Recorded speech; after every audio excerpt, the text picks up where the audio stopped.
Assalamualaikum warahmatullahi wabarakatuh. Sahabat Taubat Official dimanapun Anda berada, semoga selalu dalam lindungan Allah Subhanahu wa Ta'ala.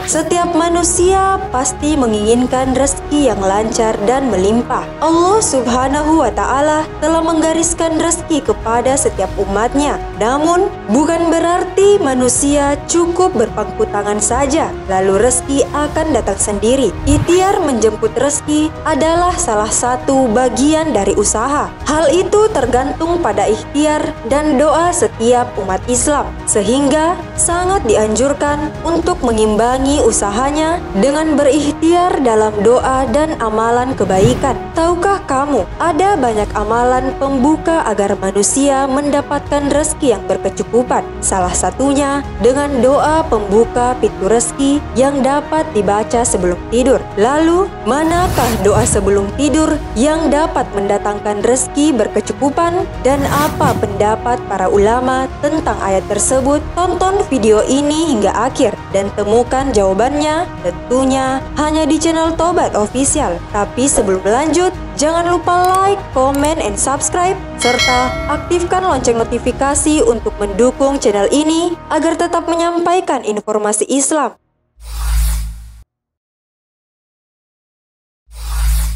Ada kalanya rezeki datang dengan mudah, namun ada kalanya pula rezeki terasa begitu sulit diperoleh. Dalam kondisi demikian, umat muslim dianjurkan untuk terus berikhtiar. Ikhtiar dapat dibarengi dengan mengamalkan sejumlah doa yang dapat memperlancar rezeki. Bukan hanya mengamalkan doa sebelum tidur, sebab doa sebelum tidur hanya bertujuan menghindari mimpi buruk serta mendapat perlindungan dari Allah Subhanahu wa Ta'ala di saat kita terlelap dalam tidur. Akan tetapi, ada satu doa yang dapat diamalkan lagi. Salah satu amalan yang dapat dikerjakan itu ialah melakukan amalan sebelum tidur, berupa doa yang terdapat dalam Al-Quranul Karim. Doa ini adalah doa pembuka pintu rezeki yang berkecukupan. Ialah doa yang terdapat dalam dua ayat terakhir Surah Al-Baqarah, yakni ayat 285 dan ayat 286.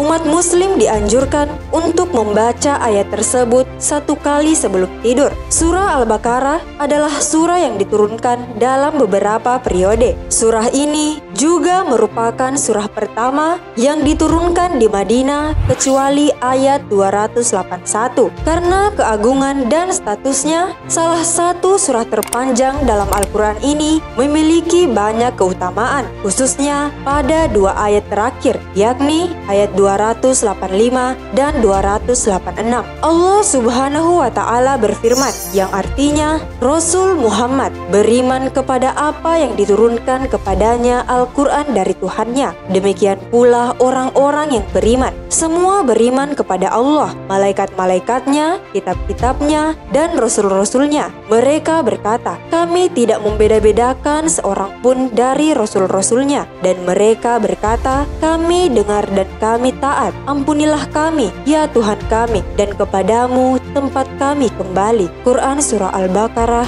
ayat 285. Seorang muslim harus menaati firman Allah Subhanahu wa Ta'ala sebagaimana yang dicontohkan oleh Rasulullah, yakni sikap beriman kepada Al-Quran dan kitab-kitab terdahulu yang dibawa oleh para nabi dan rasul. Begitu banyak amalan khusus yang diajarkan oleh Rasulullah SAW untuk umatnya, tidak lain bertujuan untuk membentengi diri dan cara mendekatkan diri kepada Allah Subhanahu wa Ta'ala untuk mendapatkan rahmat dan ridhonya. Ayat ini ketika dibaca pada malam hari, maka Allah akan memberikan kecukupan, termasuk ayat terakhir dalam surah Al-Baqarah, yakni ayat 286. Allah Subhanahu Subhanahu wa Ta'ala berfirman, yang artinya Allah tidak membebani seseorang melainkan sesuai dengan kesanggupannya. Dia mendapat pahala dari kebajikan yang dikerjakannya, dan dia mendapat siksa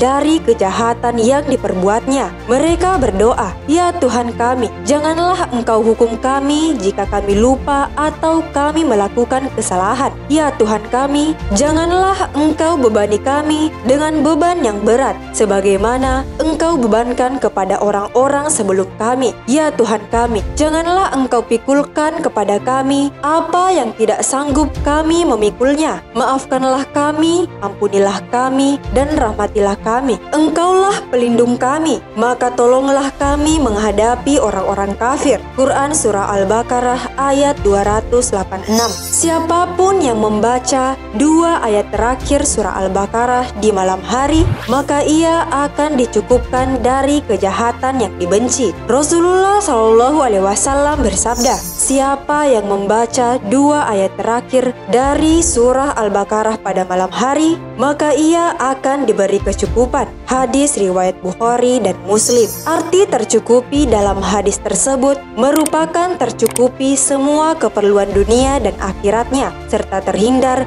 dari semua kejahatan. Hal ini karena hanya Allah Subhanahu wa Ta'ala yang dapat memberikan rezeki kepada siapa saja yang dikehendakinya. Allah Subhanahu wa Ta'ala berfirman, "Engkau masukkan malam ke dalam siang, dan Engkau masukkan siang ke dalam malam, dan Engkau keluarkan yang hidup dari yang mati, dan Engkau keluarkan yang mati dari yang hidup, dan Engkau berikan rezeki kepada siapa yang Engkau kehendaki tanpa perhitungan." Quran Surah Al-Imran ayat 27. Para ulama juga sependapat tentang makna mencukupi itu sebagai berikut. 1. Mencukupinya dari qiyamul lail. 2. Mencukupinya dari membaca Al-Quran. 3. Dijauhkan dari kejahatan jin dan setan. 4. Dilancarkan rezekinya setiap hari. Selain itu, ada juga ulama yang mengatakan bahwa dengan membaca dan mengamalkan 2 ayat terakhir Surah Al-Baqarah tersebut, maka iman seseorang akan selalu diperbarui karena dalam ayat tersebut terdapat sikap pasrah kepada Allah Subhanahu wa Ta'ala. Ada juga ulama yang mengatakan bahwa dengan membaca 2 ayat terakhir Surah Al-Baqarah bisa digunakan sebagai pengganti dari berbagai zikir,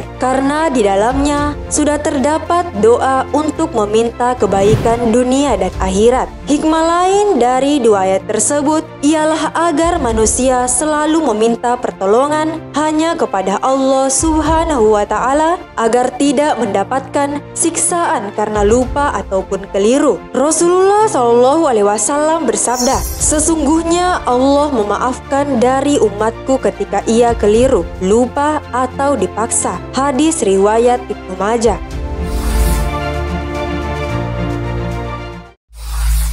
Wallahu a'lam bishawab, karena kebenaran hanya datangnya dari Allah Subhanahu wa Ta'ala. Sahabat Tobat Official dimanapun Anda berada, al-ilmu bila amalin kasyajari bila samarin. Ilmu tanpa pengamalan bagaikan pohon tak berbuah. Wassalamualaikum warahmatullahi wabarakatuh.